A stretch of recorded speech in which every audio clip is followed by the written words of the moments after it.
Today I want to quickly talk about change and why you're struggling so much.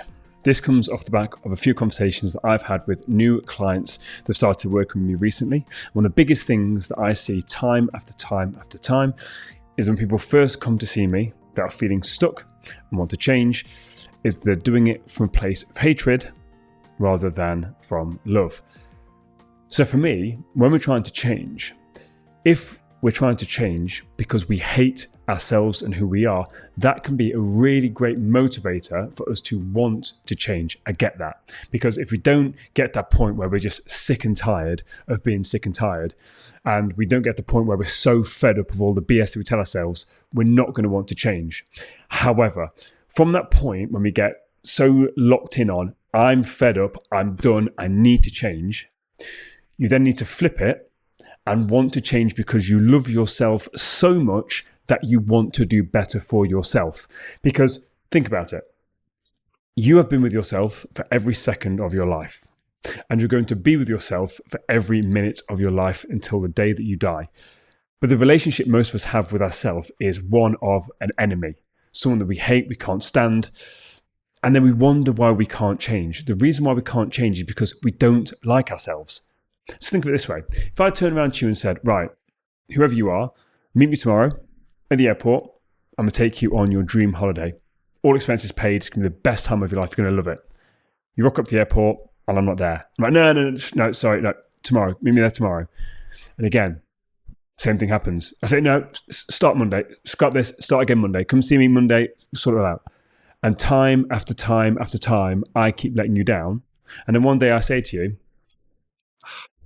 any chance I can borrow a couple of grand? You are going to tell me to absolutely swivel.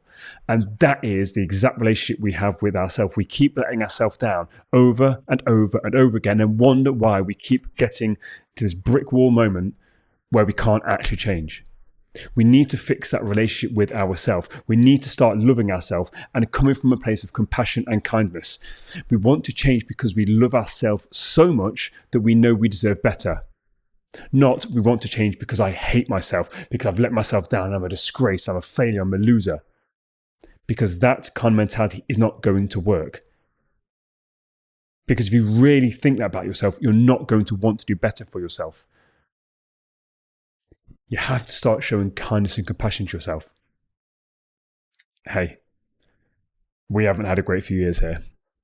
We've really let ourselves down here, here, and here. But that ends now. We need to identify what's gone wrong, why this has happened, and more importantly, what we're going to do moving forward to make sure it doesn't happen again. And there's going to be times when we do mess up again because we're perfectly imperfect. We're human beings. But I love you. I've got your back.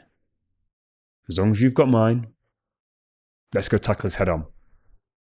And can we see the difference? One comes from a place of love and compassion towards ourselves and kindness, and the other one like, God, you're such an idiot, you're such a loser, come on, let's sort this out. God, you're a disgrace. God. Even just saying it makes me feel quite negative. So just looking at the way you speak about yourself when you're on this journey of transformation, change, whatever it is, no matter what has happened in the past, everybody's perfectly imperfect. You have to take accountability and responsibility, draw a line in the sand, and then start moving forward. Start taking the appropriate steps and actions from a place of love and kindness towards yourself, and watch how much easier the transformation is. Because you do it because you care, not because you hate yourself. That's all for me today. Until next time, take it easy.